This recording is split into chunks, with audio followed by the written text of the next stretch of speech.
Check the perimeter, snoop a little. We find nothing, we bail. Fine, Hanya.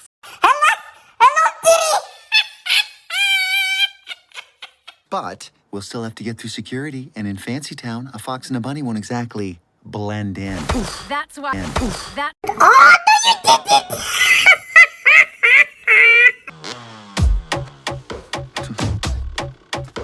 See, you're still in the driver's seat. Whoa, whoa.